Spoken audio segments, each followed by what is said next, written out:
Hi guys, this is Steve, and back with you to talk about aeronautical decision making. It's years ago the FAA determined that they thought they could reduce their accident rate due to errors in judgment by implementing aeronautical decision making.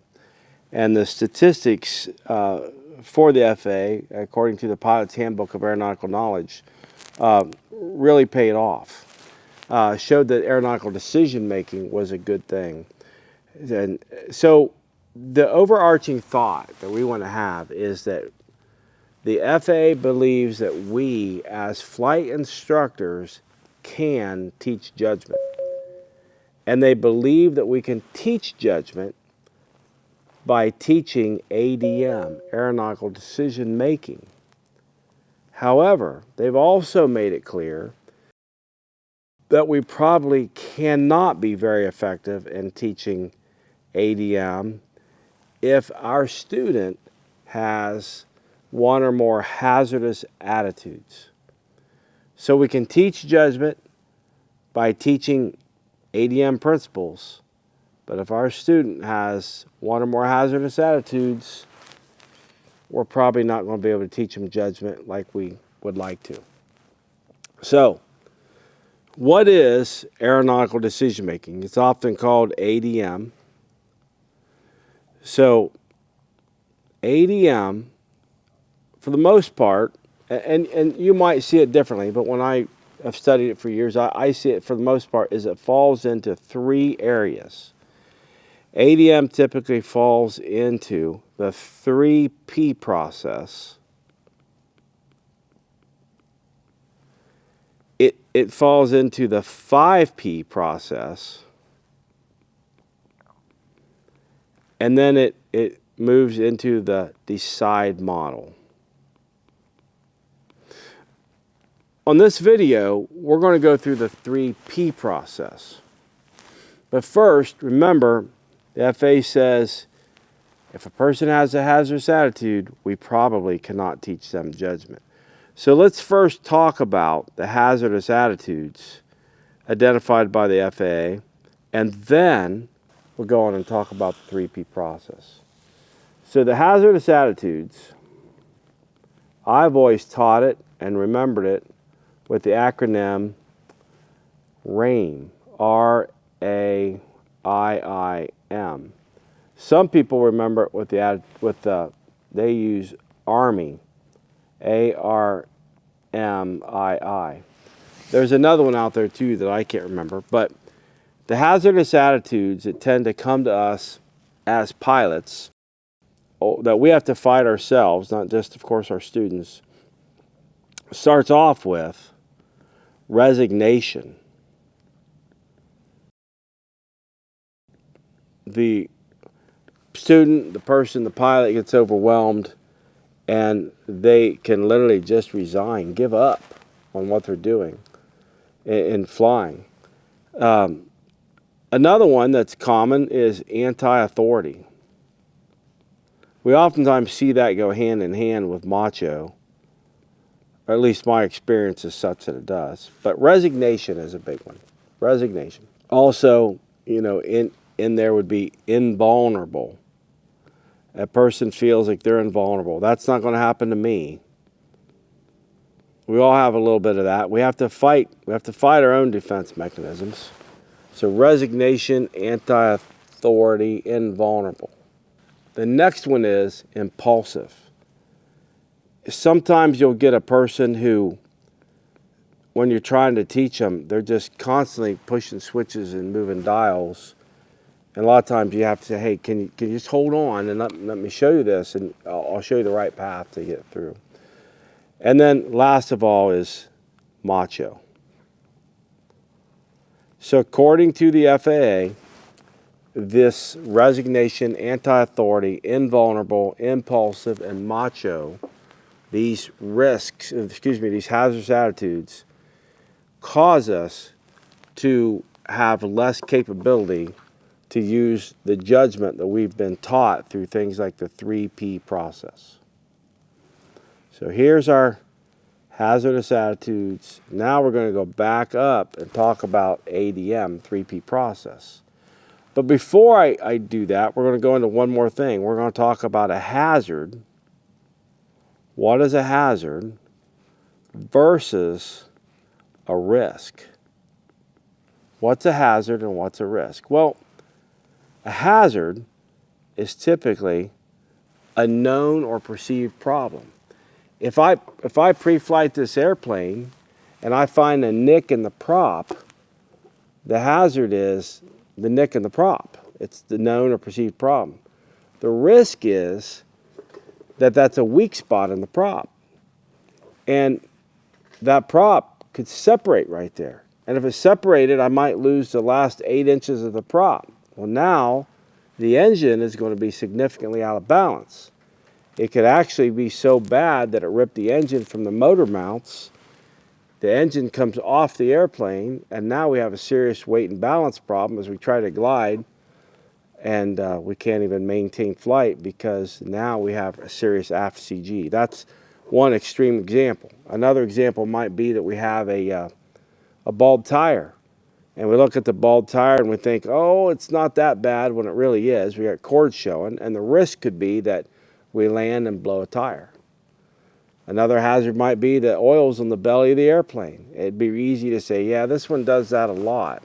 But that's not what we want to do. We got to analyze and say, man, the risk here is, we could lose our engine today. So that's hazard versus risk. Now, being armed with that, we're going to walk through now the 3P process. So as we go on through the 3P process, we have to realize that we're using this ADM process called the 3P process as a method of judgment when we go out and figure out if we're able to fly. So the 3P process starts, the first part of it is, number one, we perceive, that's the first P, we perceive the hazard. We perceive the hazard, or a hazard, or hazards, perceive the hazards with the acronym we use called PAVE, P-A-V-E, perceive the hazards with PAVE. And the second P is we process, the way I look at it is a solution to the hazards, or solutions. Some people just say process the hazard, but process the solutions to the hazard.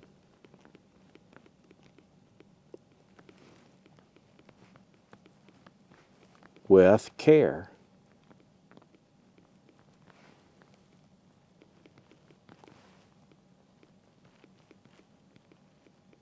Now, last of all, once we figure out what we're going to do about it, we perform the solution. And again, the FAA doesn't use the term solution. I do. It's technique only. It seems to make sense to people. Perform the solution with team.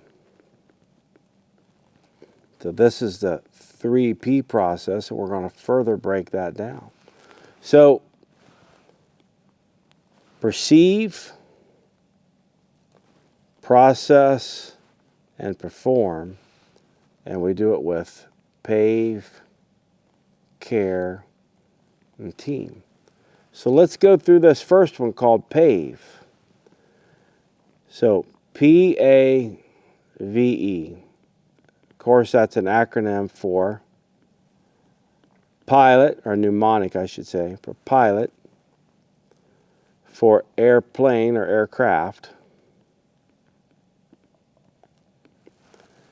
The E is for environment.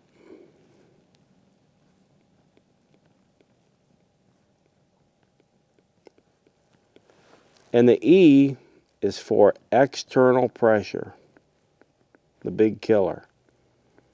The need to go. Kills a lot of people. Okay, so start with PAVE. And we're talking about the pilot here. So now, the way we evaluate ourselves here, the way we're looking for hazards with ourself, we use a mnemonic memory aid. We use that mnemonic memory aid and we call that memory aid, I'm safe. I'm safe. And remember, the I stands for illness. Am I ill? Should I be flying today? The M stands for medicine. Am I taking medicine I shouldn't be? Am I taking the medicine I should be? The S, well, that stands for stress. Everyone has stress in their life, but is the stress just your normal good stress, or is it so much so that you probably shouldn't be flying today? And the A is alcohol. We know the throttle to bottle rule is 8 hours, and I believe I'm actually not, I hardly drink, so I'm not sure exactly what the legal limit is, but then the last one here, or the next two, are fatigue, and then this last one here is actually emotions.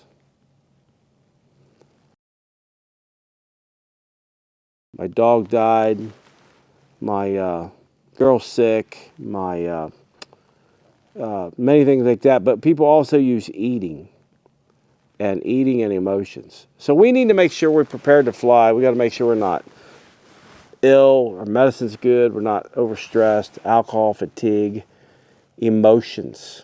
All right. Now, another one that we need to take a good look at is the aircraft, or we say the airplane. So as we look at the airplane, there's pilot. We look at the airplane. Some people use a little, clean this up here, fatigue. Some people use a thing called dye, and it works for them. I'll throw it out here. And they look at this as, on the die, as documents, inspections, and equipment. I'm going to talk about equipment in a separate video. But on the documents, a lot of people now use a mnemonic memory aid called Sparrow, SPARROW. So Sparrow, for people that use that, that stands for supplements. The S, I had to think about it a minute. S stands for supplements. So, if you had a new radio put in your airplane, you have to have a supplement for how to use that. A book from Garmin or whatever on how that one works. You have to have the placards that match your chapter 2. You also have to have a placards that match your engine data plate. You have to have an airplane data plate, right? All right, so we also have to have our airworthiness certificate. Airworthiness. We also have to have our registration. Radio operator's license, if we're going to into Canada or something, radio operator's license. We also have to have our POH, our operating handbook. And then we have to make sure our weight and balance data is there. We don't have to have a weight and balance ran, but we have to, we certainly know we're in, but we have to have our data, our weight and balance data to back up that we are legal. Another thing that we're going to do here, of course, is our inspections. And let's see if I can't bring this down a little bit. People, again, use different types of acronyms just for inspections. For us, we'll use the one most people use. We use GA aviates with a 1. GA aviates with a 1. So what that means is, hey, I got to have my GPS database updated every 28 days. I got to have an annual on my airplane. All right, I got to make sure I have my ADs compliant. VOR, 30-day, if I need that. 100-hour inspection, if it's commercial activity, 100-hour. Altimeter check. Got to have my transponder.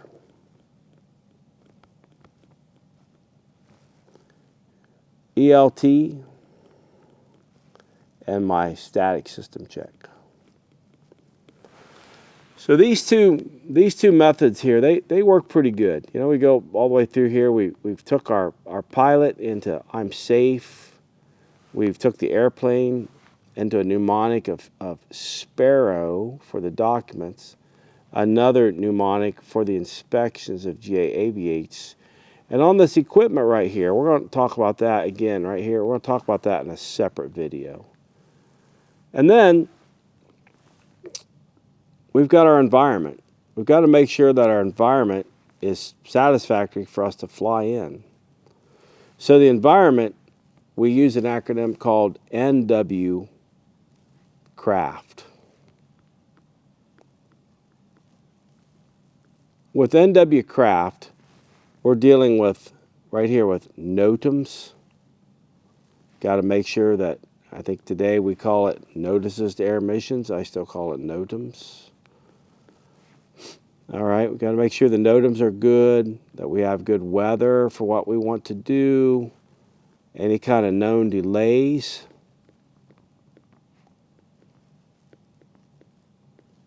Got to make sure our runway of intended use is good. We certainly need to make sure we have a good alternate. Pretty straightforward that we got to make sure we have enough fuel to do the flight. And then, of course, we have to make sure we do our takeoff and landing data, oftentimes called TOLD, takeoff and landing data. And last of all, we're going to talk about the external pressure. External pressure is the killer. External pressure has killed many a good man and woman because they've had the desire to go, the big need to go, the pressure to make it happen. So don't confuse this with emotions or external factors. This one right here is all about the need to go, oftentimes called get there itis. It's not a real word, I guess, so we'll spell it like that, but get there itis. So if you've got external pressure, that's the E in PAVE. Environment, that's the V in PAVE. Then we've got the airplane, and then we've also got the pilot themselves. And the only other thing, while I'm thinking about it here before I stop this video, what I want to show you is this environment that we have is actually a reg of 91-103. This NW Craft is a way somebody developed this 91-103 into a memory aid. So none of this stuff is original by me. It's just all what I've learned over years from people and passing the same thing on to you. So 3P process, perceive the hazard with PAVE. We've went through PAVE.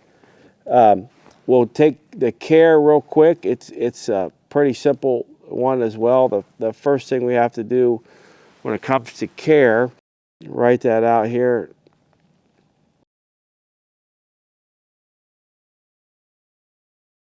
And all we're doing on care is we're stepping back and saying to ourselves, all right, what are the consequences?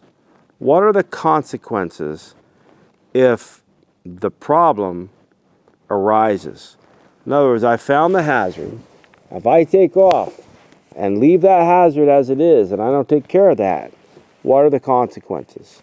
Or, you know, what kind of risk am I really facing if that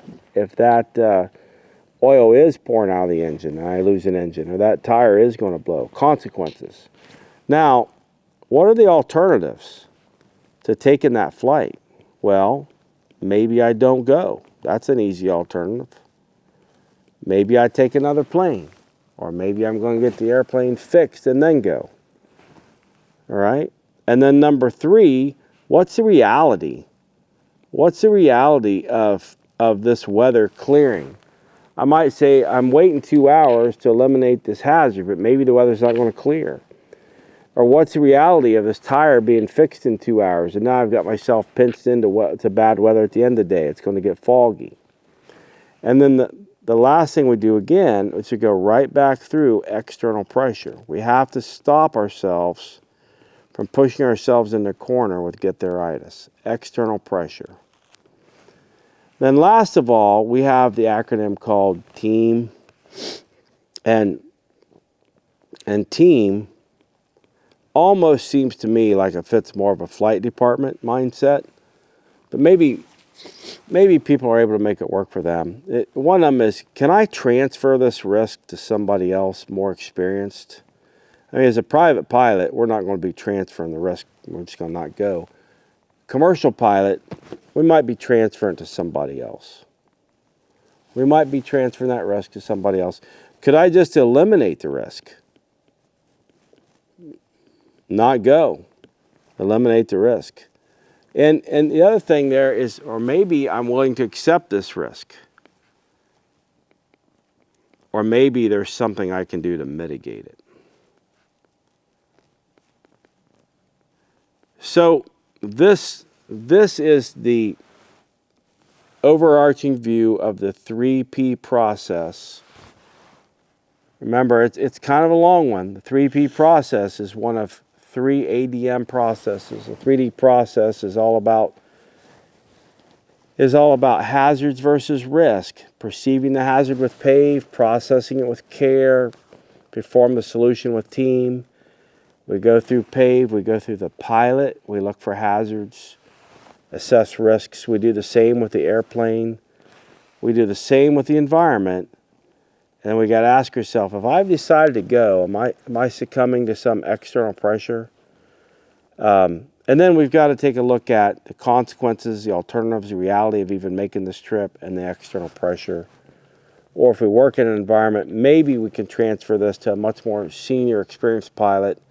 Maybe we just call it and eliminate it. Maybe we accept it, which maybe isn't a good idea, or maybe there's something we can do to mitigate it. Thanks. We'll pick up more of the hazards versus risk and the ADM process on the next video.